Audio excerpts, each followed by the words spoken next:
கர்த்தர் அதை கேட்டார். கேட்டு கர்த்தர் பாருங்க மறுபடியும் தோமாக்காக வந்தார். அந்த ரூமுக்கு வந்து சொன்னார்.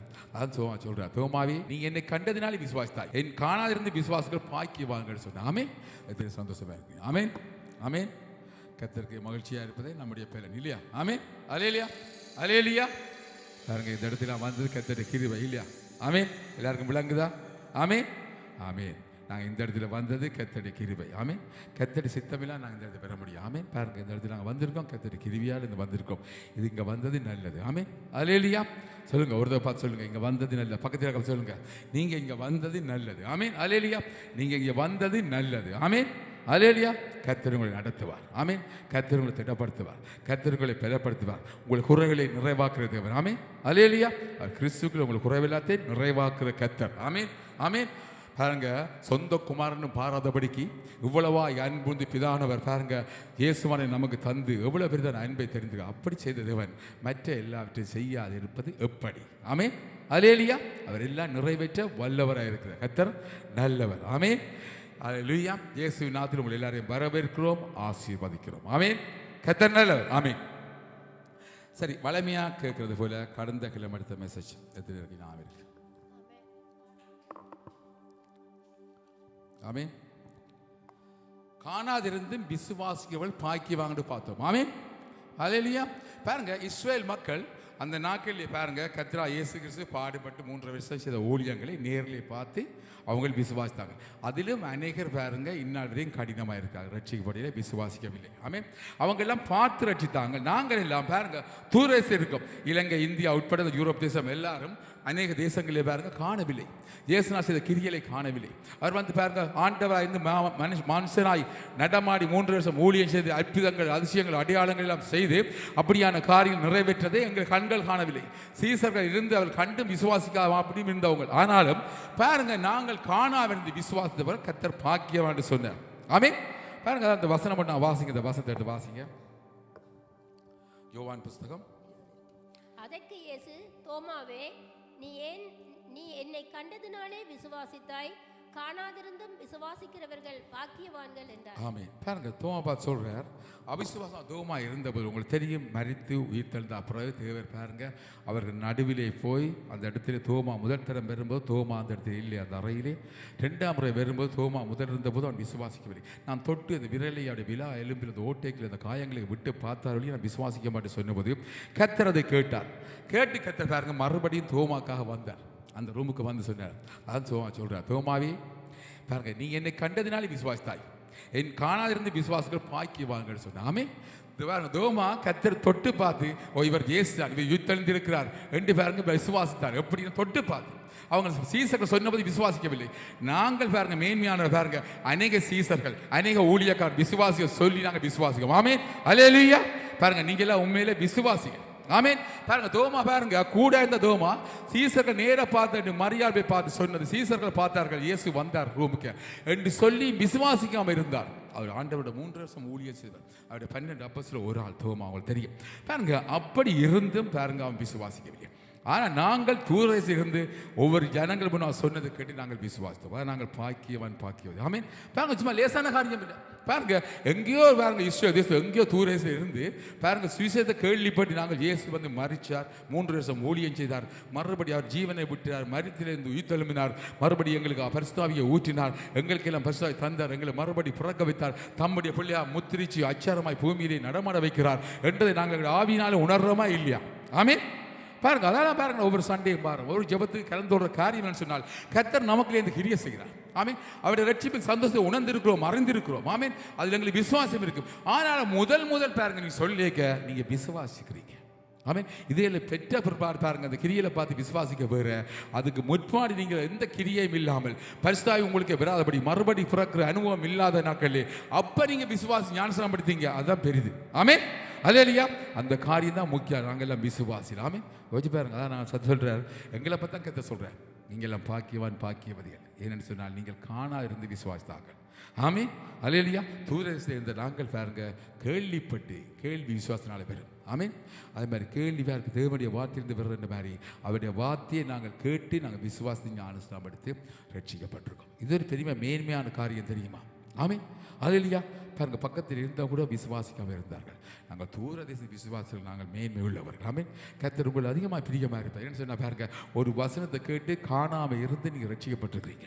ரட்சிக்கப்பட்டு எவ்வளோ கிரியில் செய்றீங்க, கர்த்தருக்கு எவ்வளோ வைராக்கியமாக வாழ்றீர்கள், கர்த்தருக்கு பிடிவாதமாக இருக்கிறீர்கள். கடந்த நாட்களில் விட்ட காரியங்களை விக்கிரங்களை படுபடி செய்யாதபடிக்கு, நாய் கக்கின திரும்ப தின்னுமா பெருமடி சொல்லி அப்படியான காரியங்கள் நாங்கள் செய்யாதபடிக்கு கவனமாய் ஜாக்கிரமாய் விசுவாசம் வாழ்றோம். ஏன்னு சொன்னால் கர்த்தர் நமக்குள்ளே வாசம் பண்றார். அல்லேலூயா. கர்த்தர் நமக்குள்ளே கிரியை செய்கிறார். ஆமென். கர்த்தர் உயிர்த்தெழுந்திருக்கார். எல்லாத்தையும் நாங்கள் அறிந்திருக்கிறோம், ஆவியிலே உணர்கிறோம், வேதத்தினூடாக அறிகிறோம், விசுவாசிக்கிறோம், இயேசுவோட பேசுகிறோம் வேதத்தினூடாக. ஆமென். எத்தனை வேதத்தினூடாக பேசுறீங்க? வேதத்தினூடாக கர்த்தரோட நீங்க கதைக்கிறீங்க. வேதம் வாசிக்க நீங்க கர்த்தர், அதாவது இயேசுவோட பேசுகிறீங்க. அன்று நாள் முகமுகமாய் பாருங்க மோசே பேசினார் மலையிலே. ஆனா இந்த நாட்களில் பாருங்க கர்த்தர் எல்லாரும் பேசுகிறோம் உங்களுடைய வேதத்தினூடாக தான். வேதம் வாசிக்கணும். வாசிச்சா அதன் அர்த்தம் என்னன்னு சொன்னால் நீங்கள் கர்த்தரா இயேசு கிறிஸ்துவோட பேசுறீங்க. ஆமென். அவரோட கதைக்கிறீங்க, உறவாடுறீங்க. ஆமென். அப்படி பாருங்க இப்படி அநேக எங்களுக்கு சாட்சியில் வேதத்தினூடாக இருக்குது. இப்படி வந்தபடியே தான் பாருங்க நான் விசுவாசமாக இருந்து உறுதியாக வாழ்றது காரணம் என்னன்னு சொன்னால், பார் எங்கே கூட்டால் அங்கே கூப்பிட்டா நான் போகாமல் இருக்க, முன்பு போனது போல போகிறதில்லை, முன்பு செய்த மாதிரி நாங்கள் இப்படி செய்கிறதில்லை, ஏன்னா வைராக்கியமாக இருக்க. ஏன்னு சொன்னால் கர்த்தர் எங்களை தொட்டிருக்கார். ஆமென். ஆமென். அவர் பரிசுத்தர். இது ஒரு பொல்லாத ஒரு மாயான ஒரு வாழ்க்கை பாருங்க, ஒரு மாயான வாழ்க்கை, ஒரு மெய்யில்லை, ஒரு பொய் வாழ்க்கையை நாங்கள் வாழ்ந்து கொண்டிருக்கோம். அப்படியான வாழ்க்கை தான் பூமியில் நாங்கள் வாழ்ந்து கொண்டிருக்கோம். பாருங்க, ஆதாமின் நிமித்தம், பாவத்தின் நிமித்தம் பூமியில் உள்ள எல்லா மனுஷரும் மாயைக்கு உட்பட்டிருக்காரு பிரசங்கியில் சொல்லப்பட்டது. இந்த வார்த்தை எடுத்து வாசிங்க. பிரசங்கி புஸ்தகம் 1ஆம் அதிகாரம். பிரசங்கி புஸ்தகம் நீங்க சங்கீத வாசிங்க. சங்கீத 144 வாசிங்க. சங்கீத புஸ்தகம் 144:4. மனுஷன் மாயைக்கு ஒப்பா இருக்கிறான், அவன் நாட்கள் கடந்து போகிற நிழலுக்கு சமானம். பாருங்க, Psalm 144:4. பாருங்க, மனுஷன் மாயைக்கு ஒப்பா இருக்கிறான், அவன் நாட்கள் கடந்து போகிற நிழலுக்கு சமானம். ஆமென். பாருங்க, மனுஷன் பூமியில் உள்ள மனுஷர் எல்லாம் மாயைக்கு தான் ஒப்பாரு, மாயை போல ஒப்பா இருக்கிறார். ஒரு மாயான வாழ்க்கை போல எங்களோட வாழ்க்கை இருக்குன்னு கர்த்தர் சொல்றார். ஏனென்றால் ஆதியில் பாருங்க, ஆதாம் செய்த பாவத்தில் எல்லாரும் மறிக்கிறார்கள். எதை நாங்கள் சேர்த்து சம்பத்துகள் சொத்துக்களை சேர்த்து வச்சு நாங்கள் அதை அனுபவிக்க இருக்கிற நாட்களை அனுபவிக்கலாம். ஆனால் போகும்போது எதையும் கொண்டு போக முடியாது. எங்களோட வாழ்க்கை தற்காலிகமான வாழ்க்கையாக இருக்குது. பாருங்க, வேதம் சொல்லுவது 70 பிளத்தின் மிகுதியால் 70-80 சொன்னாலும் அன்று அது சீக்கிரமாய் கடந்து போகிறது, நாங்களும் பறந்து போகிறோம்னு சொல்லி பாருங்க மோசே பாருங்க சங்கீதத்தில் 90 எழுதி வச்சிருக்கார். என்ன காரியம்னு சொன்னால் அதான் உண்மை, நாங்கள் அதை உணர்றதில்லை. அப்படி என்ன பாருங்க, இப்படியான பாருங்க, மனுஷன் மாயைக்கு ஒப்பா இருக்கிறான், அவன் நாட்கள் கடந்து போகிற நிழலுக்கு சமானம். ஒரு நிழல் நீங்க பார்த்தீங்கன்னா ஒரு மரத்து நிழல் பாருங்க, சூரியன் வந்து நகர நகர நகர நிழலும் மறைஞ்சு போயிடும். அப்படித்தான் எங்களுடைய வாழ்க்கை குறுகிய நாட்கள் என்று கத்த பேர் சொல்லு. அப்படித்தான் நாங்கள் தற்காலிக வாழ்க்கையை வாழ்கிறோம். அநேக விஷயங்கள் நாங்கள் இதை மறந்து போய் ஏதோ நாங்கள் கோடி எத்தனையோ வருஷமாக இங்கே தான் வாழ போகிறோம், இதுதான் எங்களுடைய வாழ்க்கை என்று சொல்லி நாங்கள் நினைச்சு கொண்டிருக்கோம். இதெல்லாம் ஒரு மாயை. ஆனபடியா நாங்கள் வாழ்றோம், இதுக்கு எங்கள் சந்தோஷமாக இருக்கணும், மகிழ்ச்சியாக இருக்கணும், வீடு வாசோட சொத்துக்கோட வாழத்தான் வேணும். ஆனாலும் அதையே பிடிச்சு கொண்டு வாழக்கூடாது. கர்த்தருக்கு கொடுக்க கனத்தை கொடுக்க வேண்டும், கர்த்தருக்கு செய்த ஊழியத்தை செய்ய வேண்டும், கர்த்தர் என்னென்னங்களை அழைத்தார் அந்த அழைப்பில் நான் உறுதியாக நிற்க வேண்டும், கர்த்தர் ஊழியங்கள் செய்து அநேகருக்கு சுவிசேஷத்தை அறிவித்து ஆத்மா ரட்சிப்பு செய்ய வேண்டும், ரட்சிப்பில் கொண்டு வந்து சபைக்கு கொண்டு வர வேண்டும், ரட்சிப்பில் நடத்த வேண்டும். பாருங்க, ஒவ்வொரு வீட்டு கூடங்களும் போக வேணும், உபவாசம் கொடுத்து போக வேணும். பாருங்க, அப்படி ஒவ்வொரு பைபிள் ஸ்டடி ஒவ்வொரு காரியங்களையும் கலந்து கொள்ள வேண்டும். என்ன கர்த்தர் சொன்னார், முதலாவது தேவனுடைய ராஜ்யத்தை தேடுங்கள், அப்பொழுது இவை யாம் உங்களுக்கு கூட கொடுக்க சொன்னால். அப்படியால் நாங்கள் முதலாவது தேவனுடைய ராஜ்யத்தை தேட வேண்டும். தேடும் போது எங்களுக்கு கூட கொடுக்க முடியும், எல்லாம் தெரிவார். ஏன்னா இம்மையிலும் மறுமையிலும் உங்களை ஆசுவாதத்துக்கு தெரிவார். அதாவது பூமியில் வாழ்ற நாட்களே ஆசுவமாக இருக்கிறவர், கண்ணீரோடு கத்தர் வாழ விடுவதில்லை, ஆனால் சந்தோஷமாக மகிழ்ச்சியாக எங்களை வாழ வைக்கிற தேவன். ஆமே, அப்படிப்பட்ட தேவன். ஆனபடியாக நாங்கள் சந்தோஷமாக மகிழ்ச்சியாக இருக்கும் வரை வாழத்தான் வேண்டும், ஆனால் கத்தரை மறக்கக்கூடாது. ஆமீன். ரட்சிக்கப்பட்டுட்டோம். சில பேர் இந்த நாட்களில் பாருங்க, ரட்சிக்கப்பட்டோம்னு சொல்லி ஆலயத்துக்கே போகிறதில்லை, வாரதில்லை, தெரியுமா? அன்னைக்கு அப்படி இருக்காங்க. இது ஒரு விதமான ஒரு இச்சை, ஒரு விதமான உலகத்தில் ஒரு ஈர்ப்பு. அந்த ஈர்ப்புக்கே இழுபட்டு இச்சை இழுபட்டு போகிறார்கள். பாருங்க, உலகமே இதுதான் வாழ்க்கைன்னு சொல்லி ஓடி ஓடி எது வரைக்கும் நாங்கள் ஓட முடியும்? யோசிச்சு பாருங்க. ஒரு கணக்கு தான் இருக்கு, ஒரு கணக்கு, ஒரு வயசு எல்லை, வெறும்பறை மறிக்கமே தான் ஓட முடியும். அதுக்கு பிற்பாடு எல்லாரும் போய்க்க வறுமையாக தான் போக போகிறோம். ஆமீன். வேத சொல்லு, யோவில சொல்லப்பட நிர்வாணியாக வந்தேன், நிர்வையாக போனேன். ஆமீன். கர்த்தருக்கு ஸ்தோத்திரம் சொல்லு. அதே மாதிரி பாருங்க, அவ்வளோ ஞானம் இருக்கு யோவுக்கு. அந்த ஞானம், யோவு பெரிய ஐஸ்வர்யவான். ஆனாலும் பாருங்க, சொத்தெல்லாம் அழிஞ்சு போச்சு. யோவு கவலைப்படையில, ஒன்றை பற்றியும் கவலைப்படையில. நிர்வாணியாக வந்து நிர்வாணியாக போகிறோம். அவனுக்கு தேவை கர்த்தரிடத்தில் போக வேணும், நித்திய ஜீவனுக்குரிய வழியை நான் தேட வேணும். ஆமீன். தற்காலிக வாழ்க்கையில் யோவுக்கு நல்லா தெரியும். அவர் எத்தனை வருஷம் வாழ்ந்தாலும் அவருக்கு தெரியும், பூமியிலே நிலையான வாழ்க்கை நமக்கு இங்கே இல்லை. ஆமீன். பரலோகத்தில் இருக்கு. ஆமென். அப்படியான வாழ்க்கைக்கு தான் நாங்கள் எங்களை ஆயத்தம் பண்ணப்படும். இருக்கிற வாழ்ந்து ரட்சிக்கப்பட்டோம்னு சொல்லி எங்களுடைய இஷ்டப்படி வாழாதபடிக்கு நாங்கள் என்னென்ன செய்ய வேண்டிய கத்தர்கள் எழுதி வச்சிருக்கிறோம். கத்தருக்கு பிரியமானதை செய்து எல்லாரும் அன்பாய் அக்கியமாய் உண்மையாக இருந்து எங்களுடைய வாழ்க்கையை ஒரு சௌரத்தோடு அதிகமாக நேசம் வைக்கணும். எல்லாரும் உண்மையாக நேசம் வைக்கணும். ஏன்னா தான் எங்களுடைய இஷ்டப்படி வாழ முடியாது. அப்படி நாங்கள் வாழ்ந்து கொண்டிருந்தால் கத்தருக்கு அது பிரியமாக இருக்கும். ஆமென். ஏன்னா நாங்கள் ஒரு ஞானம் உள்ளவர்கள். முந்தின கண்கள் கூடாக்கப்பட்டிருந்தோம். இப்போ அப்படி இல்லை. கண்கள் நாங்கள் திறந்தவர்களாக கத்தரை அறிய வச்சிருக்கிறார். கத்தரி நடக்கிற காரியங்களை, உலகம் எப்படிப்பட்டது, உலகம் எப்படி போகுது, எப்படி அழிய போகுது, மக்கள் நிலையில்லா வாழ்ற எங்களுக்கு அந்த அறிவு இருக்கு. இப்போ உலகத்தில் அநேக ஜனங்கள் கத்தரை இந்த நாள் தேடாத மக்கள்லாம் பாருங்க இன்னும் கண்கள் கூடாக்கப்பட்டு தெரியுமா? இப்பிரபஞ்சத்தின் ஆவியானவன் அவன் பாருங்க கத்தரை அறியாடி கண்கள் கூடாக்கி வச்சு பாருங்க அவங்களுக்கு ஞானம் சொல்லுவாங்க. எங்களுக்கு ஞானம் இருக்குன்னு சொல்லுவாங்க. அவங்களுக்கு ஞானம் இல்லை. ஞானம் உள்ளவர் என்றால் மெய்யான தேவனை அறிந்து கொள்வார்கள். ஆமே ஆமே. கத்தரங்களை கண்கள் திறந்து நாங்கள் மெய்யான இயேசுவை அறிந்திருக்கிறோம். ஆமே. அவரே வானத்தை ஆண்டவராக இருக்கிற மாம்சத்தில் வெளிப்பட்டார் என்று சொன்ன பிறகுமாய் அப்படிப்பட்ட தேவனை நாங்கள் அறிந்திருக்கபடியா நாங்கள் ஞானம் உள்ளவர்கள். நாங்கள் முன்பு அறியாமல் இருந்தோம். பாருங்க அநேகர் சொல்லி கத்தர்களை தேடி வந்து மீட்டபடினால் பாருங்க நாங்கள் ரட்சிப்படுத்துவங்களுக்கு கண்கள் திறக்கப்பட்டது. அதெல்லாம் பாருங்க கத்தர்கள் எல்லாரும் வைராக்கியமாக நாங்கள் இருக்கிறது காரணம் என்று சொல்லுங்க. இதுதான் காரியம். உங்களுக்கு ஞானம் கிடைச்சிட்டு மெய்யான தேவனை அறிந்திருக்கிறோம். ஆமே. அல்லேலூயா. பாருங்க அநேகர் அப்படி இப்படி அங்கிலாந்து அங்கே இங்கே மாறி மாறி போவாங்க. அந்த கோயிலுக்கு இந்த கோயிலுக்கு நாங்கள் அப்படி போவதில்லை. ஒன்றில் எங்களுக்கு இப்போ ஆவிக்குரிய சபை. ஆமே. என்ன இயேசு இங்கே நடமாறு. ஆமே. ஆவிக்கு சபையில் கத்தர் இருக்கிறார். நாங்கள் ஆவிக்குரியவர்கள். ஆமே. நாங்கள் மாம்சத்துக்குரியவர்கள் அல்ல. நாங்கள் முன்பு மாம்சத்தை இருந்தோம். உள்ளான மனுஷன் மறுபடி பிறந்தபடியால் எங்களுடைய மனுஷன் ஆவிக்குரிய மனுஷனாக பிறக்கப்பட்டிருக்கான். அதான் ஆவிக்குரியவர்கள். ஆமே. நாங்கள் வல்லமைக்கு உரியவர்கள். நாங்கள் இயற்கைக்கு அப்பாப்பட்ட சக்தியை பெற்றவர்கள். ஆமே. இயேசுவின் ஆவியை பெற்றவர்கள். ஆமே. அப்படிப்பட்டவர்கள் நாங்கள் ஆவிக்குரிய வாழ்க்கை வாழ்கிறோம். நாங்கள் பூமி அதெல்லாம் பாருங்க. சில வேளையில் நீங்கள் முன்பு காய்த்தவர்கள் இப்போ காய்க்க மாட்டீங்க. பாருங்க முன்பு யாராவது அவங்களை பேசினா கோவம் முற்ற காய்ச்சா உங்களுக்கு இந்த கோவம் வராது. ஏன்னா அதால் நீங்கள் பெரிய உங்களோட மானங்கு நம்ம வெக்கம் அப்படியெல்லாம் போக முடியும் யோசிக்காதுங்க. அது ஒன்றும் இல்லை. இதுதான் நீதிமான். உண்மையாக இருக்கிறவர், பொறுமையாக இருக்கிறவர், அவன் தான் நீதிமான். அவன் தான் உண்மையாக. இதுதான் நாகரிகமான ஒரு வாழ்க்கை. அநேக பூமியை நாங்கள் முன்பு வாழ்ந்தோம். நாகரிகம் இல்லாத வாழ்க்கையை வாழ்ந்து அதெல்லாம் கோவப்படுறது. ஒரு பேருங்க பண்புள்ளவன், ஒரு வல்லமை இல்லவன், நாகரிகம் இல்ல ஆக்கள், நீதி இல்ல ஆக்கலான் கோவப்பட்டு அது ஏன்னா ஒருத்தர் கோவப்படலாம் பேசுகிறான். பாரு சில வழியாக மிதிகங்கள் ஏதாவது செய்தால் நீங்கள் கோவப்படுறீங்களா? இல்லை. மனுஷன் செய்தால் மட்டும் நான் கோவப்படுறோம். அப்போ இதில் என்ன விலங்கு என்ன சொன்னால் எங்களுக்கு காணாது அறிவு காண பொறுமை இல்லை. அதனுடைய மனுஷன் பேர சில வழியில் மிருகங்கள் மாதிரி சில காரியங்களை செய்வார்கள். கோவப்படக்கூடாது. அப்போ அதுக்காக நாங்கள் பழிக்கு மிருகத்தை அடித்து கொள்வது போல மனுஷரை கொல்லக்கூடாது. நாங்கள் தாழ்மையாக இருக்கும். கத்த சொன்ன அழிக்கவர்களை நான் ரட்சிக்க வந்திருக்கிறேன். அந்த ஆவியை நாங்கள் பெற்றபடினா எல்லாரையும் நாங்கள் அன்பாய் நேசமாய் எங்களுக்கு எதிராக செயல்படுற எல்லாருக்காக ஜெபம் பண்ணி அவங்களை ரட்சிப்பு கொண்டு அவங்களை மனமாற்றம் அடைய வைக்க வேண்டும். ஆமே. அதுக்காகத்தான் கத்திரங்களை வச்சிருக்கான். அதான் நாங்கள் ஆவிக்குரியவர். ஆவிக்குரிய கனி கொடுக்கிறவர்கள், தாழ்மையாக பேசுகிறவர்கள், ஒவ்வொரு அன்பாக நேசிக்கிறவர்கள், உள்ளத்திலே கசப்பு வறுப்பு இல்லாமல் தன்னை போல் பிறரை நேசிக்கிறவர்கள், அவர்களான ஆவிக்குரியவர்கள். ஆமே.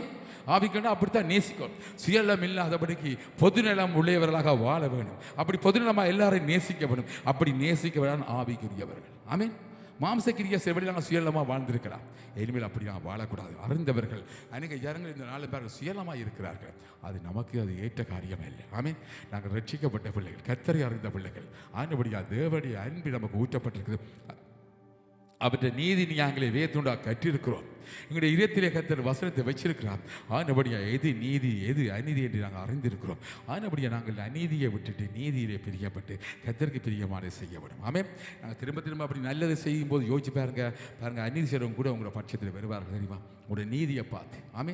நன்மை இந்த சகோதரி நல்லது செய்து எல்லாரும் நேசிக்குது, அன்பாக உண்மையாக இருக்குது, வஞ்சம் இல்லாடி பொய்களவு இல்லாடி வாழுதுன்னு சொல்லி எல்லாரும் உங்களை பிரியப்படுவாங்க தெரியுமா? ஒரு அன்பாக நடப்பாங்க. இதுக்கு என்ன காரியம்னு சொன்னால் நாங்கள் கத்திட்ட புள்ளியாக இருக்கபடியா ஆவிக்குரியோர் செய்த காரியம் இதுதான். இதை நாங்கள் செய்தோம்னு சொன்னால் என்று நாங்கள் நிலைத்திருப்போம். ஆமேன். அல்லேலூயா. கர்த்தர் நம்மிலே பிரியமாக இருப்பார். ஆமேன். எங்களுக்கு எந்த இடரும் வராது. எங்களுக்கு எதிரியிலே இருக்க முடியாது. நாங்கள் உண்மையாக இருந்த தாழ்மையாக இருந்தால் யார் எங்களுக்கு எதிரியாக இருக்க முடியும்? பதிலுக்கு பதில் செய்கிற காலத்தில் நாங்கள் வாழவில்லை. கண்ணுக்கு கண் பல்லுக்கு பல் என்று வாழ்ந்த காலம் அல்ல. கர்த்தர் இப்போ எங்களுக்கு ரட்சிக்கிற காலம், எல்லாரையும் நேசிக்கிற காலம், அன்பு செய்த காலத்துக்கு வாழ்ந்துட்டுருக்கோம். ஆனபடி ஒரு மாயான வாழ்க்கை இருக்கிற நாங்கள் கடைசி வரை நாங்கள் அன்பாக இருக்க வேண்டும், எல்லாரையும் நேசிக்க வேண்டும் என்று கர்த்தர் விரும்புகிறோம். ஆமேன். ஒரு வசந்த வாசிங்க. பிரசங்கி 1ஆம் அதிகாரம் 2 4 வாசிங்க. மாயை மாயை எல்லாம் மாயை என்று பிரசங்கி சொல்லுகிறான். சூரியனுக்கு கீழே மனுஷன் படுகிற எல்லா பிரயாசத்தினாலும் அவனுக்கு பலன் என்ன? ஒரு சந்ததி போகிறது, மறு சந்ததி வருகிறது, பூமியோ என்றைக்கும் நிலைத்திருக்கிறது. பாருங்க, ஒரு சந்ததி வருது, ஒரு சந்ததி போகுது, அப்படிதான் நடக்குது. பாருங்க, இருக்கிறார்கள் மறிக்க அவர் பிள்ளைகள் அப்படி தொடர்ந்து சந்ததி வந்து பெருகி கொண்டு போகுது. பாருங்க, பூமி இருந்த வண்ணமாக இருக்குது, எல்லாம் மாயான வாழ்க்கை. அவன் மறிக்கிறாங்க. இதான் ஒரு பெரிய பிரச்சனை எல்லாருக்கும். எல்லா மனுஷரும் மறிச்சு போகிறது எல்லாருக்கும் விருப்பமாக இல்லை. சாகும்போது கவிடா எல்லாரும் சாகுறாங்க தெரியுமா? வயது முதிர் வயது இருந்தால் யாரும் ஒரு சிலர் தவிர எல்லாரும் மரணத்தை ஏற்றுக்கொள்வதில்லை. கவலை என்ன, சில பேர் சொத்து உள்ள ஆக்கள் பாருங்க, சொத்தை விட்டுட்டு போய் கவலைப்படுப்பாங்க. இவர் கூட சாலோமன் கூட இந்த பிரசங்கி எழுதின கூட கவலைப்படுறார். நான் சம்பாதித்த சொத்தை பாருங்க, இருக்கிறவன் எப்படியோ நல்லவனோ ஞானவனோ யாருக்கு தெரியுது? அந்த பிள்ளைகள் அவன் சொத்துல அழிக்கிறான், தான் சம்பாதிச்ச சொத்துக்கெல்லாம் அழிக்கிறான்னு தெரியாது. அவர் அப்படி எழுதி வச்சுட்டு போறார். அவரும் கவலைப்பட்டு எழுதியிருக்கார். ஒரு மாயான வாழ்க்கையை நான் வாழ்கிறேன், எவ்வளவு ஞானம் அறிவு பெற்றாலும் எனக்கு அது பிரியோசனம் இல்லைன்னு சொல்றார். மிருகங்கள் சாகிற மாதிரி நான் சாகுறேன் என்று அவர் சொல்றார். மனுஷன் அப்படித்தான் சாகுறோம். ஒரு மிருகம் அப்படி சாகுதோ, எப்படி ஆவி பிரியுதோ, எல்லா ஆவியும் ஒன்றா தான் இருக்கு. அதே மாதிரி தான் மனுஷன் பிரியாங்க. மனுஷனும் மண்ணுக்கு போறான், மிருகம் மண்ணுக்காம போகுது. ஆனால் ஆவி மட்டும் பரலோகத்துக்கு போகுது, மனுஷ ஆவி மட்டும். அப்போ ரெண்டு என்ன பாருங்க, அதை சொல்றேன், அப்படித்தான் எங்களோட வாழ்க்கை இருக்கு. அதான் சொல்ற பாருங்க, இப்படியான மாயான ஒரு வாழ்க்கைன்னு சொல்லி அவர் கவலைப்படுறார். அவர் ஓடி ஓடி பாருங்க, பிரசங்கி ஓடி ஓடி சொத்துக்களை சம்பாதிச்சு வாழ்ந்து கொண்டிருந்தார்.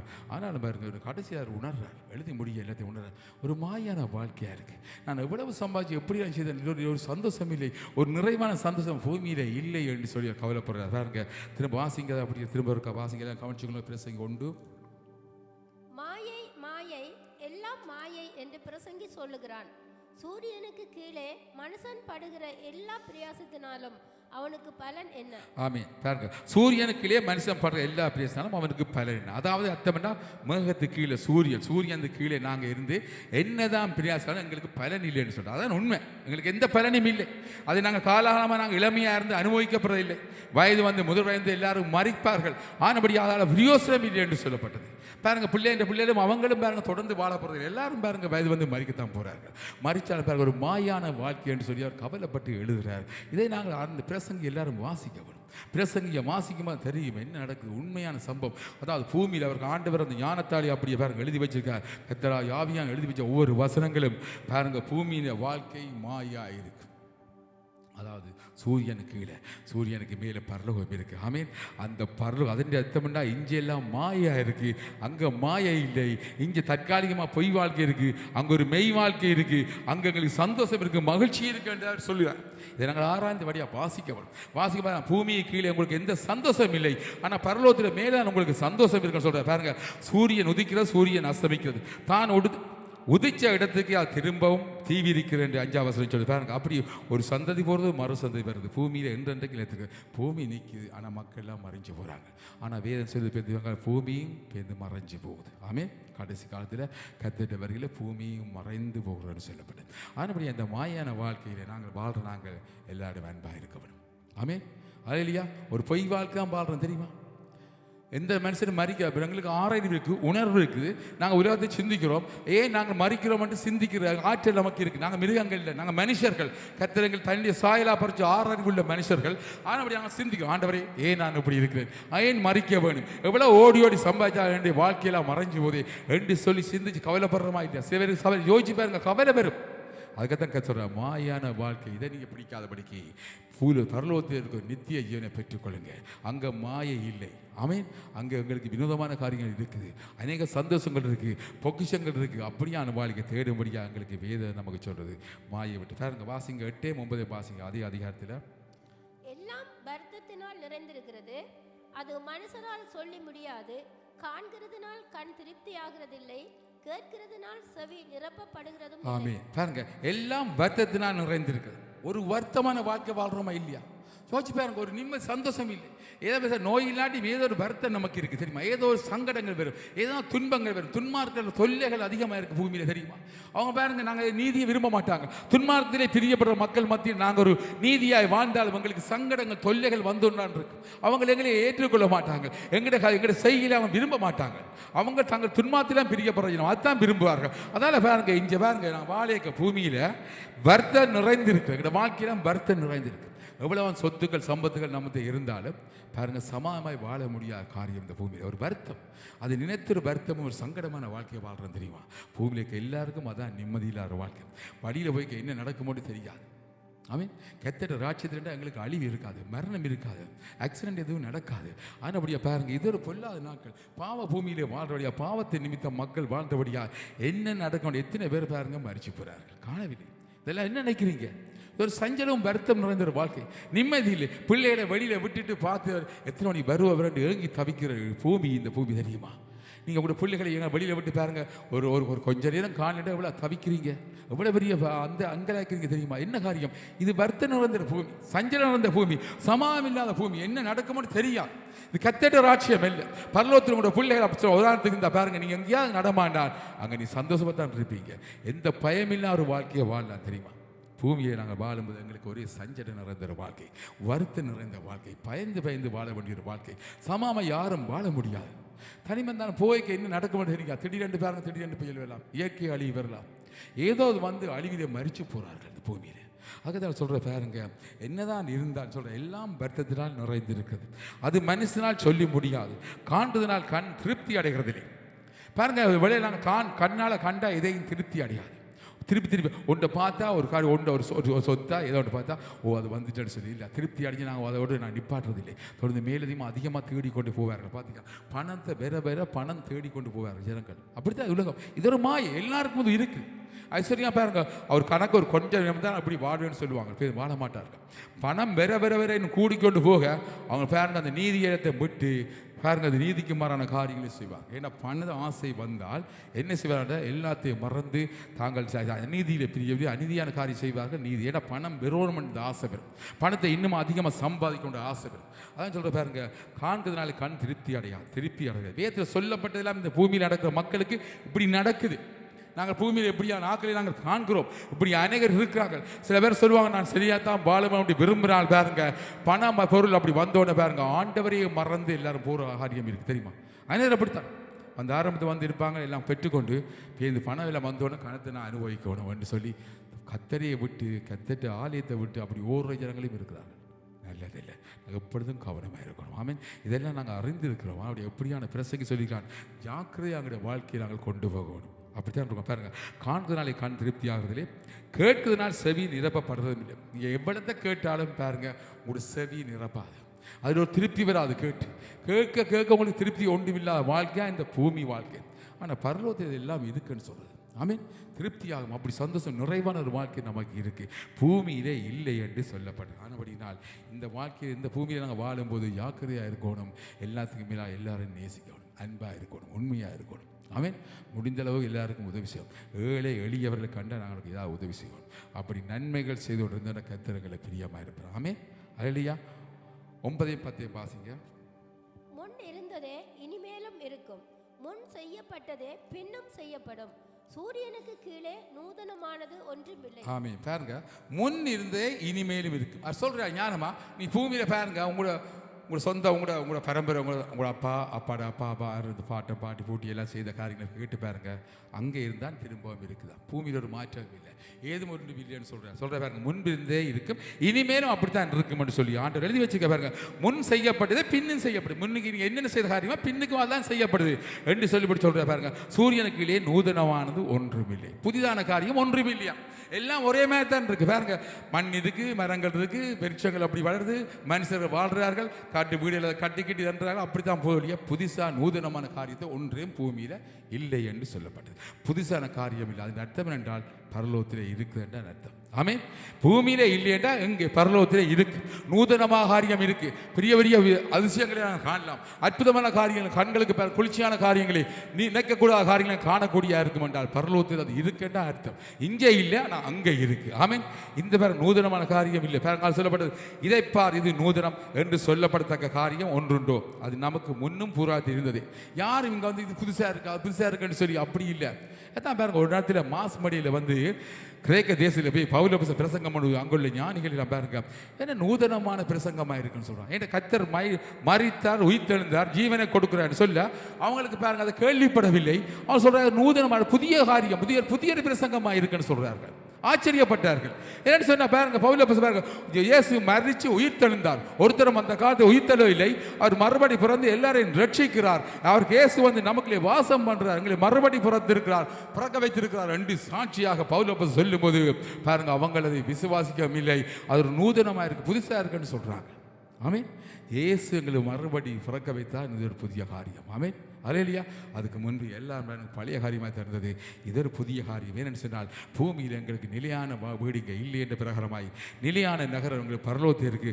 அதுக்கத்தான் கர்த்தர் நம்மை அழைச்சிருக்கிறார். ஆமென். அதுக்கத்தான் நம்ம எல்லாரும் ரட்சித்திருக்கிறார். அல்லேலூயா. ஆண்டபடியா அதுக்காகவே நாங்கள் ஓடணும். அது இந்த கிரியையிலே நாங்கள் செய்யணும். பூமியில் வாழ்கிற நாட்களே கர்த்தருடைய கிரியை தான் செய்யணும். கர்த்தருக்கு எவ்வளோ பிரியமோ அதான் செய்யணும். ஆமென். எல்லாரையும் அன்பு காட்டி நேசிக்கிறதுல எங்களுக்கு எதுவும் குறையப்பதில்லை. எங்கள்கிட்ட பணங்கள் எதுவும் குறையப்பதில்லை. ஆமென். உங்களோட பணங்களை சொத்துக்கள் நேசிக்க, அன்பாக அதைங்க நேசிங்க, உண்மையாக இருங்க. உண்மையாக கர்த்தருக்காக ஜெபம் பண்ணுவோம். திறப்பு 2 ஆக்களுக்காக ஜெபம் பண்ணுவோம். ரட்சிக்கப்படாத மக்களுக்காக ரட்சிப்புக்காக ஜெபம் பண்ணுவோம். ஆண்டவர் ஆக்களை விசாரிக்கப்படும். இந்த அன்பு நமக்கு இருக்க வேணும். ஆமென். ஏன்னு சொன்ன பாருங்க, நிலை இல்லாத வாழ்க்கை நாங்கள் வாழ்கிறபடினால் நம்முடைய நிலையான நகரத்துக்குரியவராக இருக்கிற நாங்கள், ஆவிக்குரிய பிள்ளைகளாக இருக்கிறவர்களாக ஆவிக்குரிய கனிகளை நாங்கள் கொடுக்க நம்முடைய கர்த்தர் விரும்புகிறார். ஆமென். இது எல்லா இடத்துலையும் எல்லாரும் பிரசங்கம் பண்ண பிரசங்கம் தான். எல்லாரும் இந்த வேதத்தில் உள்ள வசனங்களை சொல்லி வருகிறார்கள். ஆனாலும் பாருங்க, நாங்களாம் சில வழியை செவிசாய்த்து கேட்கறதில்லை. கேட்டோன்னு அதை மறந்துவே எங்களை இஷ்டப்படி வாழ்கிறோம். நாங்கள் அப்படி வாழக்கூடாது. ஆமென். கர்த்தருக்கு பிரியமாக இருக்க வேணும். ஆமென். அல்லேலூயா. ஒரு நிலையான நகரத்துக்கு நாங்கள் அழைக்கப்பட்ட நாங்கள் அதுக்கேற்ற கனிகளை நாங்கள் பூமியில் கொடுக்க வேணும். சந்தோஷமாக இருக்கலாம், சமாதானம் இருக்கலாம், வேலை செய்கிறோம், உழைக்கிறோம், நல்லது, அது பிரச்சனை இல்லை, எல்லாம் செய்து கொண்டு இருக்கிறோம். ஏன்னா வாழ்க்கை எங்களுக்கு வாழ்வாதாரங்கள் தேவை, வாழ்கிறோம். ஆனாலும் இதுதான் வாழ்க்கைன்னு நினைக்கக்கூடாது. ஆமென். இதை தற்காலிக வாழ்க்கை என்ற உணர்வு எங்களுக்கு எப்போதும் இருக்கவன். இதை சிந்திச்சு கொண்டு இருந்தவன் சொன்னால் நாங்கள் கனி கொடுக்கிறவராக, மற்றவர்களுக்கு அன்பு செய்வதாக, உதவி செய்வதாக, மற்றவர்கள் நேசிக்கலாக மாறுவோம்.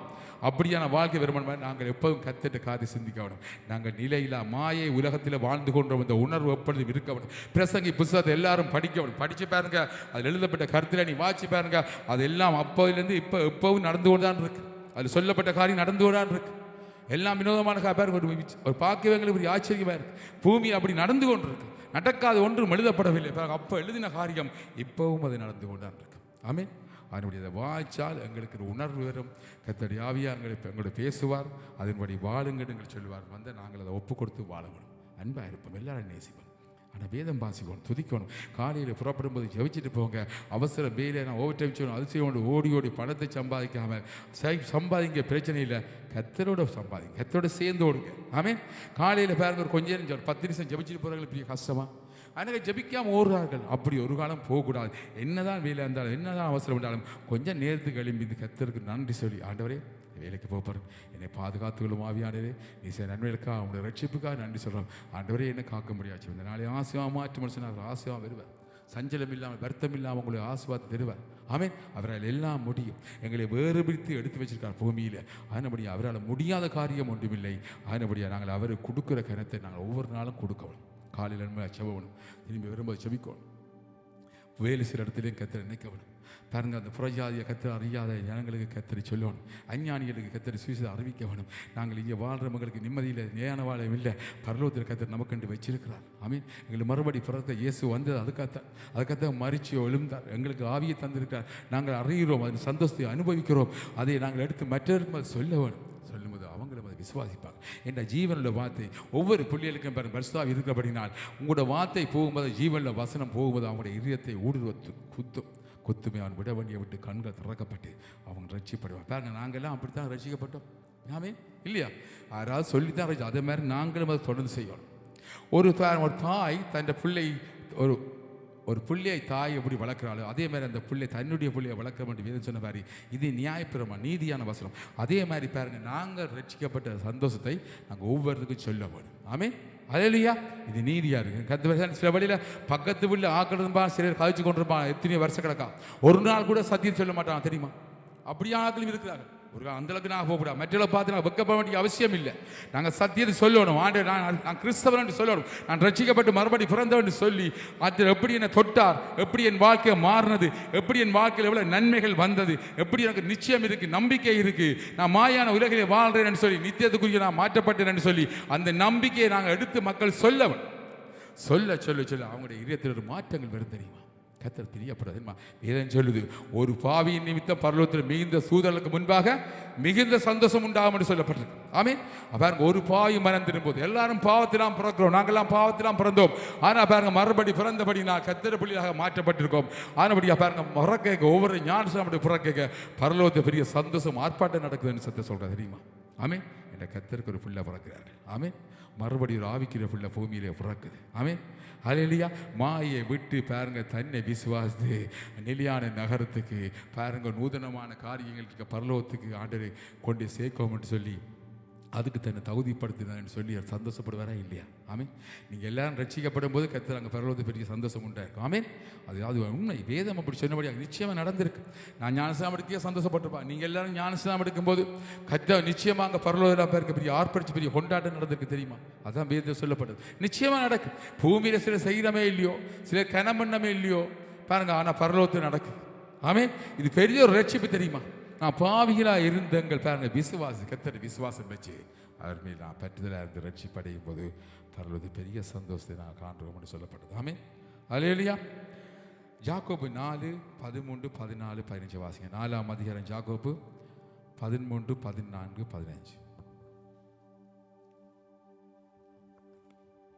மேலும் நாங்கள் இன்றைக்கு அல்லது நாளைக்கு இன்ன பட்டணத்துக்கு போய் அங்கே ஒரு வருஷம் தங்கி வியாபாரம் செய்து சம்பாத்தியம் பண்ணுவோம் என்கிறவர்களே கேளுங்கள். நாளைக்கு நடப்பது உங்களுக்கு தெரியாதே. உங்கள் ஜீவன் எப்படிப்பட்டது? கொஞ்ச காலம் தோன்றி பின்பு தோன்றாமற் போகிற புகையை போல் இருக்கிறதே. ஆதலால் ஆண்டவருக்கு சித்தமானால் நாங்களும் உயிரோடு இருந்தால் இன்னின்னதை செய்வோம் என்று சொல்ல வேண்டும். ஆமீன். பாருங்க, நாளைக்கு நடப்பது உங்களுக்கு தெரியாது. அப்படித்தான் எங்களோட வாழ்க்கை இருக்குது தெரியுமா? நாளைக்கு திடீரென்று மரணம் பெறலாம், என்ன நடக்கும்னு நமக்கு தெரியாது. அப்படி வாழ்கிற நாங்கள் பாருங்க, ஒரு மாயான வாழ்க்கை வாழ்கிறோம். அப்படி தான் சொல்கிறேன் பாருங்க, நாளைக்கு நடப்பது உங்களுக்கு தெரியாது. உங்கள் ஜீவன் எப்படிப்பட்டது? கொஞ்ச காலம் தோன்றி பின்பு தோன்றாமல் போகும் புகையை போல் இருக்கு. ஒரு புகை மாதிரி எங்களுடைய வாழ்க்கை இருக்கா. ஒரு கொஞ்ச காலம் தோன்றி பிறகு அப்படியே மறிச்சு போகிறோம் பாருங்க. அப்படி தான் ஒரு தற்காலிக வாழ்க்கைன்னு சொல்லப்பட்டது. அப்படிப்பட்ட நாங்கள் சொல்லப்பட்டது. அதனால் ஆண்டவருக்கு சித்தமானால் நாங்கள் உயிரோடு இருந்தால் என்ன செய்வோம் சொல்லி யாரும் இதில் எந்த பண்ணால் எங்களுடைய ஜீவனை பற்றி நான் பெருமை பாட்டிலாது. நான் அதை செய்வேன், இதை செய்வேன், அந்த பிஸ்னஸ் செய்வேன், இந்த பிஸ்னஸ் செய்வேன், நான் பெரிய கோடிச்சுனா இருப்பேன் என்று நாங்கள் பெருமை பாட்ட முடியாது கத்த சொல்லி அப்படியான சிந்தனை இருக்கக்கூடாது. அப்படியான விருப்பம் இருக்கணும். உங்களுக்கு ஒரு குறிக்கோள் இருக்கலாம், இல்லையாண்டி இல்லை, அந்த இலக்குகள் இருக்கலாம், நல்லது. ஆனாலும் கத்தரோட போகணும். கத்தாவே அப்படியான ஒரு தீர்மானம் செய்யணும், இப்படி நான் செய்ய போகிறேன், அப்படி இப்படி வாழ விரும்புகிறேன் ஆண்டவரே, நல்ல பிஸ்னஸ் செய்ய வேணும், நல்ல ஆசை காசுக்காரனாக பெற வேணும் என்று சொல்லி நான் விசுவாசிக்கலாம், தப்பில்லை. ஆனாலும் பாருங்க, கத்தரோடைய இருந்தால் செய்யணும். ஆமீன். கத்தர் சித்தமான ஆண்டவரே நீ ஆசையோடு அவருடைய ஜெபத்தோடு போகணும். எங்களுடைய பெருமை நீ தான் அப்படி இப்படி நான் செய்யக்கூடாது வேதம் சொல்லப்படும். அதான் கத்தர்ன்னு சொல்கிறார் கட்டத்தில். மதிகேடனே, இந்த ராத்திரி உன் ஜீவன் எடுத்துக்கொள்ளப்பட்டா நீ சேர்த்து வச்சது யாருடைய ஆகும்னு சொன்ன.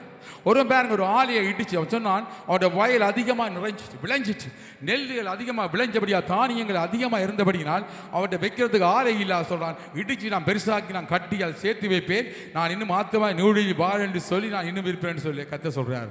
மதிகேடனே சொல்றார், இந்த ராத்திரி உன் ஜீவன் எடுத்துக்கொட்டா நீ சேர்த்து வச்சது யாருடைய பாருங்க. அப்ப அதனால அப்படியா சிந்தனை நமக்கு கூடாது. சிந்திக்கிறான், நல்லது, ஐடியாவுக்கு போடுறது நல்லது, இல்லையாண்டி இல்லை. அதனால் பாருங்க, கத்தரையோ ஆண்டவரே எனக்கு இப்படியான சிந்தனை வருது, இப்படி செய்கிற ஆண்டவரே உதவி செய்யும் என்னோட எருமன்னு சொல்லி அப்படி கேட்க வேணும். கேட்டு நான் கத்திட்ட பார்த்து போய்க்கணும். அவருக்கு என்ன பண்ணணும் தெரியுமா? எனக்கு எங்களுடைய ஜீவன் கத்திட்ட கரத்தில் இருக்குது. ஆமே, திடீரெனு ஜீவன் போனால் எல்லாம் போச்சு. அதனபடியால் கவனமாக இருக்கணும். நாங்கள் இந்த வரையும் பெரிய பிளான் போடாதபடிக்கு கத்தோட இருந்து போட்டு செய்யலாம், ஓகே நல்லது. ஆனாலும் கவனமாக ஜாக்கிரதையாக கத்திர மறாதபடிக்கு கத்தர் ராட்சியத்தை தேட வேணும். ஆமீன். கத்தர் கொடுக்க கனத்தையும் செய்கிற ஊழியங்களே நாங்கள் நிம்மதியாக செய்ய வேணும். ஆமீன். இதுக்கு பெரிய உழைக்கிறீங்க வாங்க, அது நல்ல விஷயம். ஆனாலும் கத்திர மறந்து போகக்கூடாது. எதுவாக இருந்தாலும் கத்திட்ட பார்த்து ஜெபம் பண்ணி, ஆண்டவரே இந்த காரியம் வாய்க்குமா வாய்க்காதா, நான் இங்கே போகலாமா, இந்த பிஸ்னஸை ஆரம்பிக்கலாமா என்று கேளுங்க. கேட்டால் கத்தர் சந்தோஷப்படுவார் தெரியுமா? நீங்கள் என்ன பிள்ளைங்க என்ன கிளம்புறது கத்த சொல்ல நீ செய் அப்படி உங்கள் இடத்துல பேசினால் அப்போ உங்களுக்கு எந்த பாதிப்பும் பெறா தெரியுமா? கத்தர் சொன்னால் நிச்சயமாக அடக்குமென்னு நம்பி நீங்கள் செய்யலாம். என்ன கத்தர் பேசுவார். என்ன கத்தர் நாங்கள் சில வழியில் கத்தோட உறவாடுறது இல்லை, கேட்கறது இல்லை, விசுவாசம் இல்லாமல் எங்கட இஷ்டப்படி வாழ்றது. எங்கட பாருங்க, எங்கட குறுகிய ஒரு அறிவு, சின்ன அறிவை வச்சுக்கொண்டு நாங்கள் எங்கட இஷ்டப்படி சில இடங்களிலே மாட்டிக்கொள்கிறோம், தவிக்கிறோம். சிலருங்க பாருங்க அனைவரும் பிஸ்னஸை எடுபட்டு பாருங்க எல்லாத்தையும் உள்ளதையும் இழந்து போய் இருக்கிறார்களும் இருக்கிறார்கள். ஏன்னு சொன்னால் ஆலோசனை இல்லை. வேகமாக கத்தருடைய ஆலோசனை கேட்கும். அப்படி கத்தர் நிச்சயம் ஆறுதலாக இருந்து அப்படி ஜெபிச்சு வந்தால் கத்தர் சொல்ல கத்தர் ஒரு நாளாக உங்களுடைய இடத்துல பேசுவார். ஒரு தன்னிறைவு எல்லா புத்திக்கு மேலே ஒரு சமாதானம் உங்களுக்கு பெறும். அப்போ நீங்கள் நினைக்கலாம் ஆண்டவரத்தை ஏற்றுக்கொண்டார், ஆண்டவரத்தை இந்த பிஸ்னஸை ஆசைக்க போகிறார், இந்த காரியத்தை செய்ய போகிறார் என்று சொல்லி உங்களுக்கு அந்த நம்பிக்கை பெறும். அப்படி வரும்போது நீங்கள் திட்டமாக இருந்து செய்யலாம் தெரியுமா? அதுபடியாக நீங்கள் எதுவாக இருந்தாலும் கத்திட்ட பார்த்து ஜெபம் பண்ணணும். நாங்கள் எங்களோட ஜீவன் எங்களோட கையிலே இல்லை, அதை உணர்ந்து கொள்ளணும். சிவர் நினைக்கிற என்னட்டா இல்லாமல் இருக்குது, நான் அதை சிவன் இதை சிவன் பெருமையாக இந்த பெருமையான பேச்சு பேசக்கூடாது. ஆமே, அப்படி வாழவே கூடாது. சகைக்கு பாருங்க, எல்லா சொத்தையும் சம்பாதிச்சு ஒருதோடையும் இறங்காதபடிக்கு வட்டி கொடுத்து பாருங்க, அநேகரை துன்புறுத்தி அப்படி சம்பாதிச்சு கொண்டு பாருங்க. ஒரு வட்டி கொடுக்குற மனுஷன் அவன் பாருங்க ஒரு நாள் கத்த தொட்டோன்னு கத்தர் பாருங்க சொல்கிறார், இந்த வீட்டுக்கு இன்றைக்கு ரட்சிப்பு வந்துட்டு சொன்னார். சகையை வீட்டை பார்த்துனேன், நான் சகை வீட்டுக்கு நான் வாரேன் என்று சொன்னோன்னு அவனுக்கு சந்தோஷம் தாங்க முடியாமல் சொன்னான், ஆண்டவரே நான் யார்கிட்டையாவது அநியாயமாக வேண்டது உண்டான நாளத்தனியாக கொடுக்குறேன்னு சொன்னான். எவ்வளோ பெரிய ஆசையாண்டு பாருங்க. அந்த உள்ளம் மாறிச்சு. அவன் இயேசுவன் தொட்டோடு அவன் உள்ளமே மாறி சொல்கிறான், ஆண்டவரே நாளத்தனியாக கொடுக்குறேன். அவன் அப்படியே மனம் திரும்பிட்டான். நான் அறியாமல் மற்றவங்களை வஞ்சித்து நான் சொத்துக்களை சம்பாதிச்சு நான் பணக்காரராக இருந்தேன், ஆனால் அது அநியாயம் என்று அவனுக்கு தெரிஞ்சிச்சு. ஏனென்றால் நீங்கள் பாருங்க, ஒரு நல்லவரோடு ஒரு உண்மையோட ஜீவனோடு உறவாடுற ஜீவனில் தேவனோட நீ உறவாடுங்க, வேதத்தில் உறவாடி கொண்டிருந்தால் உங்களோட உணர்வு உள்ள பாவம் எல்லாம் மறைஞ்சு போகும். உறவுகளில் குறையெல்லாம் உங்களை விட்டு நீங்கி போடும். எங்களுடைய கண்கள் திறக்கப்படும். நான் செய்கிற அநியாயம் என்று எங்களுக்கு விளங்கும். வேதம் வாசிக்காதபடியாக தான் நாங்கள் அந்த அநியாயத்திலே பிரியப்பட்டு கொண்டு போகிறோம். நீங்கள் வேதத்தில் வாசி கொண்டு இருந்தீங்கன்னு சொன்னால் நாம் செய்கிற காரியம் என்னென்று உணர்த்துவார் கத்த தெரியுமா? ஏன்னா நல்வார்த்தைகள் நல்லவர் நமக்குள்ளே வர வர வர எங்களுடைய தீய காரியம் எல்லாம் பாருங்க எங்களை விட்டு வெளியேறும். நாங்கள் செய்கிற உணர்வுகள் தெரியும். நான் இவ்வளவு அநியாயம் செய்து கொண்டு இருக்கிறேன், அக்கிரமம் செய்து கொண்டு இருக்கிறேன், இது பிரியமில்லாத காரியம். ஒரு நல்லவர் ஒருத்தர் நமக்குள்ளே இருக்கிறார், அப்படி நான் தீய காரியத்தை பிரியப்பட்டு கொண்டு வாழ்ந்து கொண்டு இருந்துட்டேன் என்று சொல்லி பாருங்க எங்களுடைய வாழ்க்கை மாறிடும் தெரியுமா? அதுக்கு பின்னால் ஒன்று அதான் சொல்கிறேன், வேதத்தை ரசிக்கப்பட்டு சில வேதம் வாசிக்கப்படியாத்தான் இன்னும் அநேகர் கடினமாக இருக்கிறார்கள். இதற்கும் அன்பில்லாதபடிக்காக பழிக்கு பழி வாங்குகிற நோக்கத்தோடு அநேகர் வாழ்கிற காரணம் என்னென்னு சொன்னால் யாத்தை அன்று வாசனம் இல்லை. வாசனத்தை நீங்கள் உட்கொண்டா ஒரு காலம் நீங்கள் இப்படியான காரியம் செய்ய மாட்டீங்க. ஆமென், அல்லேலூயா. சகைக்கு அதான் நடந்தது. ஆண்ட வார்த்தை சகைக்கு உள்ளே போயிட்டு அவர் பேசின ஒரு வார்த்தை தான் இன்றைக்கு இந்த வீட்டுக்கு ரட்சிப்பு வந்தது. உண்ட வீட்டை நான் ஆண்டு போசனம் பண்ண உண்ட வீட்டுக்கு நான் வெறும் 2 ஆண்டை சொன்ன ஒரு வார்த்தை நீ தான் உடனடியாக அவன் மனம் மாறிட்டான் தெரியுமா? அந்த வசனம் போனோன்னு அவனுக்குள்ள பாவம் எல்லாம் மறைஞ்சிட்டு அநியாயம் எல்லாம் அவனை விட்டு நீங்கிட்டு ஆண்டவரே நாளத்தை நான் கொடுக்குறேன் என்று சொல்லி பாருங்க ஜனவெல்லாம் வெட்கப்பட்டபடி அவன் அறிக்கை பண்ணி நான் பார்க்குறோம். ஆமே, அன்னைக்கு பாருங்க அப்படி இப்படி காய்ச்சாரு. ஆனால் அவன் பாருங்க ஒரு பாவியான மனுஷன்லாம் பேசி அப்படி காய்ச்சாலும் ஆண்டவர் பாருங்க அவன் மனம் திரும்பினா அவன் பாவியே இல்லை, அவன் நீதிமான். நீதியை செய்கிறவன் தான் நீதிமான். ஆமீன். சகை உடனடியாக மனம் மாறி நீதியை செய்தான். ஆண்டவரே வேண்டியது உண்டானால் அவன் சொன்னால் அதன் சில வழியாக வேண்டி இருக்க முடியாது. அவன் நோமலாக வட்டி கொடுக்குற பாவம் தான். அப்படியா பாருங்க, அவன் சில வழியில் நியாயமான வட்டியை கொடுத்துருக்கலாம். ஆனால் பாருங்க நான் அநியாயமாக நான் வேங்கினா திருப்பி கொடுக்குறேன்னு சொல்லிட்டான். யாரால் முடியும்? இந்த நாட்கள் யாரும் பணம் மண்டா விடவே மதியம் அவன் கணம் மண்டா கொஞ்சம் கஷ்டமாக இருக்கான் தெரியுமா? ஆனால் அவன் பாருங்க உடனடி சொன்னான் நாளத்தை அவனை திரும்ப கொடுக்குறேன்னு சொன்னான். அவன் நிச்சயம் அவன் வேண்டி தான் கொடுத்துருப்பான். அவன் அதோட பாருங்க மனம் மாறிட்டான். பார்த்தீங்க, எல்லாருக்கும் உதவி செய்திருப்பான். என் ஆண்டவற்ற உள்ளவனுக்கு வந்தது. அவர் நல்லவற்ற உள்ளம் வந்தால் நாங்கள் அப்படி தான் இருக்கோம். அதான் சொல்கிறேன், வேதத்தை வாசிக்கும். நீங்கள் வேதத்தை வாசி பாருங்க, தொடர்ந்து வாசி கொண்டே இருங்க. அதுக்கான நேரம் எடுத்து வாசி பாருங்க. நிச்சயமாக சில வேளையில் உங்களை விட முடியாத காரியங்கள் பிடிவாதங்கள் இருக்கலாம், பொறாமை எரிச்சல் நமக்கு இருக்கலாம். அப்படியான காரியம் இருந்தால் அதெல்லாம் மறைஞ்சு போயிடும் தெரியுமா? இது சத்தியம். ஆமென். நிச்சயமாக நீங்கள் தொடர்ந்து வேதத்தை வாசிக்கும்.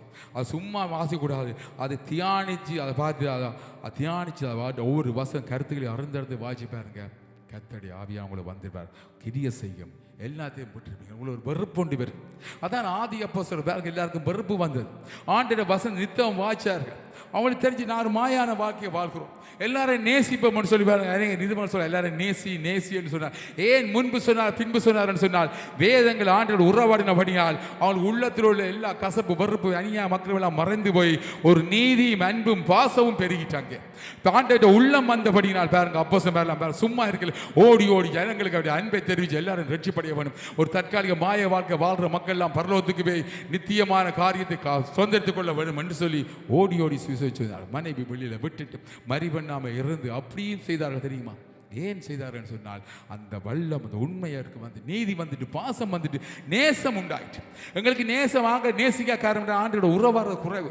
நீங்கள் ஆண்டோட உறவாடி கொண்டு இருந்து பாருங்க, உங்களை எல்லாரும் நேசிப்பீங்க தெரியுமா? எதிரியை நாங்கள் சிநேகிப்போம். அநேகர் சிநேகிக்கிறேன்னு சொன்னால் வேதம் வாசிக்கிறது இல்லை, அதான் உண்மை. ஆண்டோட உறவாடுறது இல்லை, உறவாட வேணும், வேதம் வாசிக்க வேணும். வாசதான் அந்த நல்லுள்ள நமக்குள்ள பெறும் கிரியசை. ஆமென். பிடிவாதங்கள் எல்லாம் பெறாது, அநியாயமான காரியம் பெறாது, தீங்கு செய்கிற காரியம், துரோகம் செய்கிற காரியங்கள் நமக்கு இருக்காது. ஏன் துரோகம் சொன்னால் வாசிக்கிறது, பேருக்கு வாசிக்கிறது, உண்மையாக கர்த்தருக்கு வாசி விட்டு கொடுக்குற ஆண்டவர் உண்மையாக உறவாடினால் உங்களுக்கு ஒரு பயம் கொண்டு வரும் தெரியுமா? சரி, பயம் இல்லாமல் தான் இஷ்டப்படி நடக்கிற காரியம். என்ன நினைக்கிறீங்க? உறவாடுறது இல்லை, ஆண்டவரை நெருங்கிறது இல்லை, சத்தியத்தை வாசிக்கிறது இல்லை, நீதியை தரிச்சு கொள்றது இல்லை, அநீதியிலேயே பிரியப்படுறது. அநீதியான் செய்ய பிரிக்கப்பட்டார்களோ அதை தான் விருப்பம். சில பேர் தெரியுமா, இதில் வந்தால் நான் மாறிடுவேன், வேத வாய்ச்சா நான் மனம் மாறிடுவேன், வேத வாய்ச்சா நான் நீதியை செய்வேன். அது அநேகருக்கு பிரியம் இல்லை. இந்த நாட்கள் ரட்சிக்கப்பட்ட பிள்ளைகளுக்கு பாருங்க பிரியம் இல்லை, ஏதோ ரட்சிக்கப்பட்டோம்னு சொல்லி தங்களுடைய இஷ்டப்படி பாருங்க தங்களோட உள்ளத்திலே நாம் இச்சிக்கிற எல்லாத்தையும் செய்து கொண்டே இருக்கிறார்கள். பயம் இல்லை. சிலருக்கு ஒரு பயம் இருக்குது, ஏதாவது தவறுலாம் நடந்தால் ஒரு தேவ பயம். சிலருக்கு பயம் இல்லை, அப்படி தொடர்ந்து செய்கிறது. என்ன நினைக்கிறீங்க? கர்த்தருடைய வேதம் வாசிக்கிறது இல்லை, கர்த்தரோட உறவாடுறதில்லை, நல் வார்த்தையில உட்கொள்றதில்லை. அதை உட்கொண்டு நான் நடந்தோம்னு சொன்னால் எங்களுக்கு இந்த பயம் நிச்சயமாக போயிடும். ஒரு முடிவெடுத்து பாருங்கன்றது, நான் வேதம் வாசி பாருங்க, நீ நல்லபடியாக மாறுவீங்க தெரியுமா? உங்களை பார்க்குற சாந்தம் பெறும், மோத்திர ஒரு பிரகாசம் பெறும், வெளிச்சம் பெறும். மோசையை பாருங்க, கர்த்தருடைய வெளிச்சம் வந்த காரியம் சொன்னால் அவருடைய நல்வார்த்தையில கேட்டுக்கொண்டு 40 80 நாள் கேட்டுக்கொண்டு மலையில் இருந்தபோது அந்த வார்த்தை உள்ளுக்கு வர வர மோசே மாறிட்டார். கோபக்காரன் மோசே, கோபத்தின் எகிப்தினை வெட்டி கொண்ட மோசே பாருங்க, அதுக்கு பிறகு ஒருத்தரையும் கை போடவில்லை. தேவபயத்தோடு தாழ்மையாக இருந்து எல்லாரும் நேசித்தான். முறுமுறுத்த ஜனங்களோட ஏற்றி பேசாதபடிக்கு ஆண்டவருடைய முறையிட்டு ஜெபத்திலேருந்து ஆண்டவரே இவங்களை இப்படி கத்துறாங்க பேசுகிறாங்கன்னு சொல்லி ஆண்டவர் கூட ஜெபம் பண்ணுற மோசே பழைய ஏற்பாடு காலத்தில் வாழ்ந்தவர். ஆனால் யார் மேலேயும் கைப்படல, எல்லாரும் தாழ்மையாக தயவா 40 லட்சம் மக்களை நடத்துகிறாண்ட எவ்வளோ அன்பு இருந்திருக்குன்னு பாருங்க, எவ்வளவு மாற்றம் மோசைக்கு வந்திருக்குன்னு பாருங்க. கொலை செய்த யோசை பயங்கரமானால் எல்லா வித்தையிலையும் கற்றவர், அவர் பயப்படாதவர், அப்படிப்பட்டவர் பயப்படுறது இல்லை, தாழ்மை. எல்லாரும் நேசிக்க உணர்வு வந்துட்டு, உண்மை வந்துட்டு. நாங்கள் மனுஷர் கொள்வது நல்லதில்லை, மனுஷருக்கு எதிராக நடக்கிறது நல்லதில்லை, மனுஷர் நேசிக்க வேணும். அது நாட்டு சார், நீ நேசி உன்னப்பில் பிறகு நேசி என்று சொன்னார். இந்த நேசம் பெறும் எப்படின்னு சொன்னால் ஆண்டோட உறவாடும் போதுதான் நமக்கு பெறும். ஆமென். அல்லேலூயா. இந்த உறவாடுங்களுக்கு இல்லாட்ட நேசிக்க முடியாது. கடினமான இதுவாக தான் இருக்கு. பழைய ஏற்பாடு காலத்தை விட மோசமாக தான் நான் நடக்க வேண்டியது தெரியுமா? அதனுடைய நான் கர்த்தரோட உறவாட வேணும் பார்க்குறோம். பிரசங்கி 2:24 வாசிங்க. பிரசங்கி 2:24.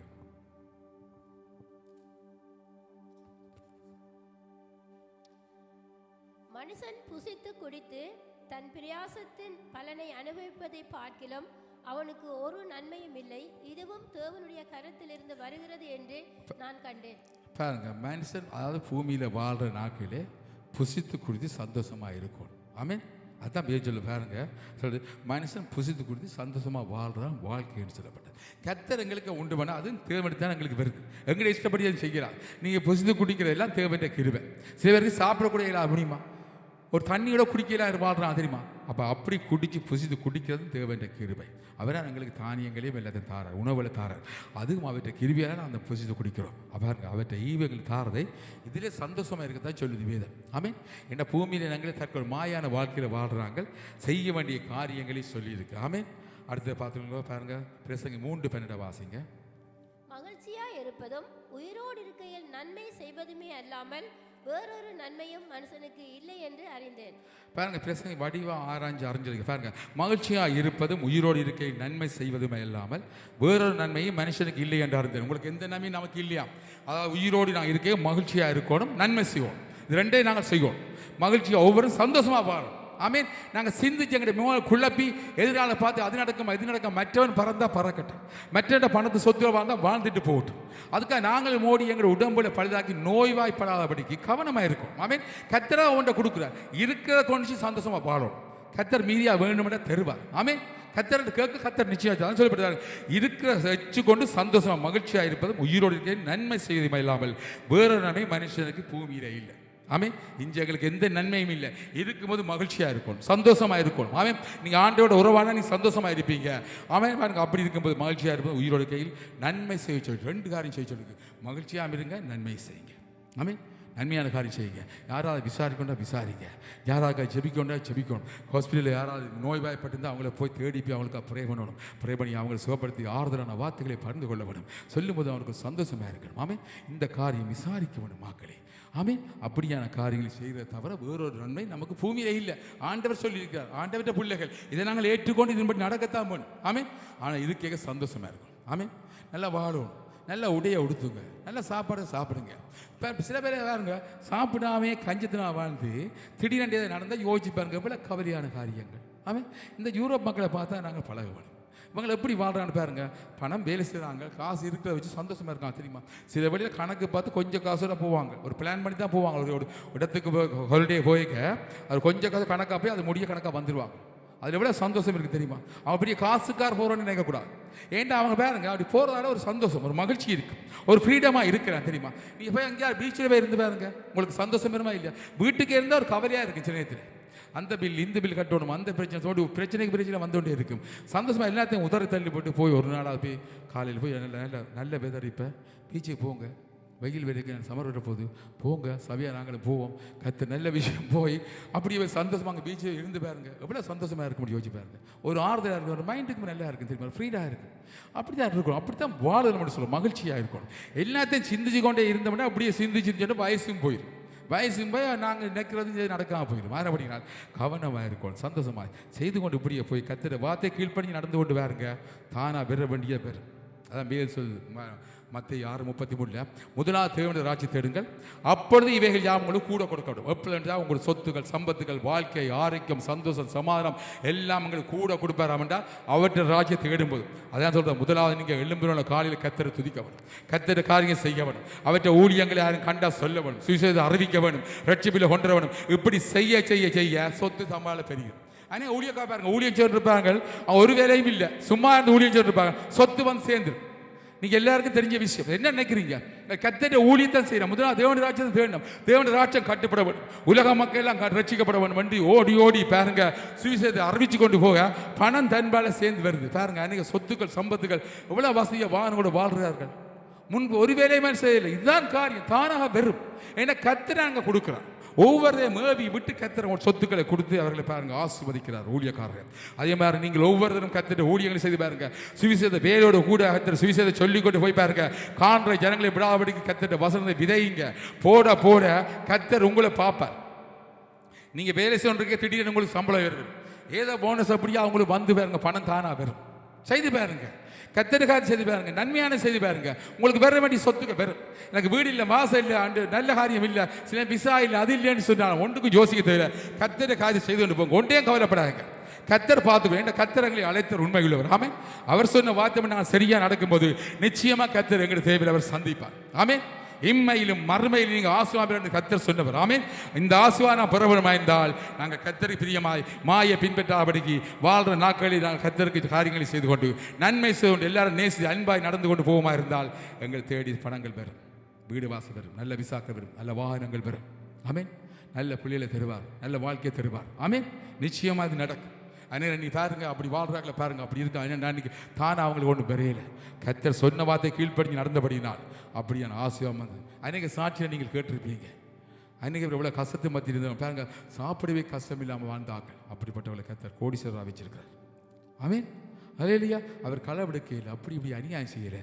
கத்தர் அப்படி தான் ஒவ்வொரு ஏவி சொத்து மிஞ்சி இருக்கிறார்கள், தேவையில்லாமல் வச்சிருக்க ஆக்கள் சொத்து எடுத்து கொண்டு என்றால் துன்மார்க்கின்ற பணம் நீதிமானுக்கு என்று விதை சொல்லப்பட்டது. அப்படி நீதிமானை கத்தர் கொடுப்பார். ஆமேன், நன்மை செய்கிற பிள்ளைகளை கத்தர் அப்படியான சொத்துக்களை தருவார், ஆறா ஏவி தருவார், நல்ல காரியங்கள் செய்வார், நன்மையான ஈவிகளை கத்தர்களை தருவார். ஆமேன், அல்லேலூயா. பாருங்க 5:18 வாசிங்க. பிரசங்கி 5:18 முடிப்போம் இதோட. பிரசங்கி 5:18. இதோ உயிரோடு இருக்கும்படி தேவன் அருளி செய்த நாளெல்லாம் மனுஷன் புசித்து குடித்து சூரியனுக்கு கீழே தான் படும் பிரியாசம் அனைத்தின் பலனையும் அனுபவிப்பதே நலமும் உத்தமமான காரியம் என்று நான் கண்டேன். இதுவே அவன் பங்கு, இதுவே அவன் பங்கு. இதுதான் எங்களுடைய பங்கு. பாருங்க, படியா கவனிங்க. இதோ உயிரோடு இருக்கும்படி தேவன் அழிச்சத நாளெல்லாம் பாருங்க, நாங்களுடைய வாழ்க்கை, எங்களுடைய ஆயுசின் நாட்களை கத்தர் அழிச்சது. அந்த நாட்கள் எல்லாம், அந்த நாட்கள் என்ன செய்ய சொல்கிறோம், அழிச்சத நாளெல்லாம் புசித்து குடித்து சூரியனுக்கு கீழே தான் படி பிரியாசத்தின் அனைத்தின் பலனையும் அனுபவிப்பதே நலமும் முத்தமான காரியம் என்று நான் கண்டேன். இதுவே அவன் பங்கு. ஒரு மனுஷன் கஷ்டப்பட்டு உழைக்கிறதுக்கு நல்ல மாதிரி வாழத்தான், நல்ல வீடு வாசோடு இருந்து சமாமா சாப்பிட்டு நல்ல உடுத்து வாழணும். அதுவும் இல்லாட்டி நாங்கள் வாழ்கிற இந்த அர்த்தமே இல்லை. ஆமே, நான் வாழணும் சந்தோஷமாக, நல்ல உடுப்பை போடுங்க, நல்ல மாதிரி சந்தோஷமாக வெளிக்கிடுங்க, நல்ல சாப்பாடு சாப்பிடுங்க. அதுக்காக ஒவ்வொரு நாள் நல்ல உடம்பை பாதிக்காத உணவுகளை எடுத்து சாப்பிடணும். அப்படி சாப்பிட்டு நல்ல உடையை போட்டு சந்தோஷமாக மகிழ்ச்சியாக வாழுங்க. இதுதான் எங்களோட பங்குன்னு சொல்லப்பட்டது. ஆகலும் எங்களை வருத்தி நாங்கள் சும்மா ஒன்றுமில்லாமல் நல்ல உடையிலே நல்ல உணவிலையும் சாப்பிட வாழ்ந்து எந்த பிரியோசனமும் இல்லை. ஆமே, பணம் செய்கிறான்னு சேர்த்துக்கொண்டே போக முடியும், நாங்கள் அனுபவிக்க மாட்டோம். வாலிபனே, உன் இள வயதிலே நீ உன் வாழ்க்கையை நீ அனுபவி. ஆமென். எல்லாத்தையும் இள வயதே நீ அனுபவி. எல்லாத்தையும் கற்று உனக்கு அறிவு இருக்கா. ஒரு இளம் வயசு நீ சந்தோஷமாக மகிழ்ச்சியாக வா. சந்தோஷமாக இல்லை ஒடிய போடு, நல்ல சாப்பாடு சாப்பிடு, சார் மகிழ்ச்சியாக இரு. ஒன்றும் யோசிக்காத, உழைக்கிறதா சந்தோஷமாக இருக்கா. எல்லாம் சிலவழிய போகல. ஒரு பணத்தை கத்திருக்கண்டு சிலவுக்கண்டு உங்களுக்கண்டு உங்களை பாதுகாத்து நீங்கள் சந்தோஷமாக இருக்க நல்ல இதில் போடுங்க, நல்ல விளைவிந்தோட போடுங்க, சந்தோஷமாக இருங்க. நாளைக்கு என்ன நடக்கும்னு நமக்கு தெரியாது. அதனால் அப்படியா சந்தோஷமாக இருக்கு. அதுக்கு அவங்களுக்கு சொத்து குறையாது. ஆமென். சம்பத்து குறையாது. பின்னுக்கு செய்ப்பேன் சில அது மூடர் செய்கிற காரியம், அஞ்ஞானிகள் செய்கிற. நாங்கள் ஞானம் உள்ளவர்கள். ஆமென். சேர்க்க அப்படி செய்து கத்திர காரியம் செய்துட்டு பாருங்க. நீங்கள் சிலவழிக்கிற சம்பளத்தை விட உங்களுக்கு 1000 மடங்கு பெருக பெறும். ஆமென். கத்தர் அதிகமாக தெரிவார். இது அனைவருக்கு புரிகிறது இல்லை. இப்போ நீங்கள் சிலவழிக்காம வச்சா உனக்கு கத்தர் மேலதிகமாக கொடுக்க மாட்டார். கஷ்டப்பட்டு தான் நீங்கள் உழைச்சி சவிக்கும். நீங்கள் சும்மா கஷ்டப்படாமல் உழைச்சி சம்பாதிச்சாலும் பாருங்க, சந்தோஷமாக வாழ்ந்தா கத்தர் தெய்வம் நல்லா சிலவழிக்கணும் கொடுக்கணும்னு சொல்லி உங்களுக்கு தருவார். ஆமென். ஆமென். இதுதான் உண்மை, சத்தியம். அதனபடியாக சந்தோஷமாக வாழுங்க, ஐக்கியமாக இருங்கோம், மாயான வாழ்க்கையை பிடிச்சிக்கொண்டு இதுதான் உலகம் பண்ணி இருக்காதபடிக்கு நாங்கள் பரலோகத்துக்குரியவர்கள், ஆவிக்குரியவர்கள், நித்தியத்தை அங்கே அனுபவிக்கங்களை கத்தர் அழைச்சிருக்கிறார். அங்கே இங்கே வாழ்கிற நாட்கள் தற்காலிக வாழ்க்கையை நாங்கள் கொண்டு போய் அப்படி இதை பிடிச்சிக்கொண்டு வாழ பிடிக்கும். எல்லாரும் அன்பாக இருப்போம், ஐக்கியமாக இருப்போம், புசித்து குடிச்சு மகிழ்ச்சியாக இருப்போம், சந்தோஷமாக இருப்போம், அனுபவிப்போம். ஆமென். அதுக்காக எங்களோட பணம் எதுவும் கட்டுப்போ நாங்கள் பிச்சைக்காரர் வர போகிறது இல்லை. ஆமென்.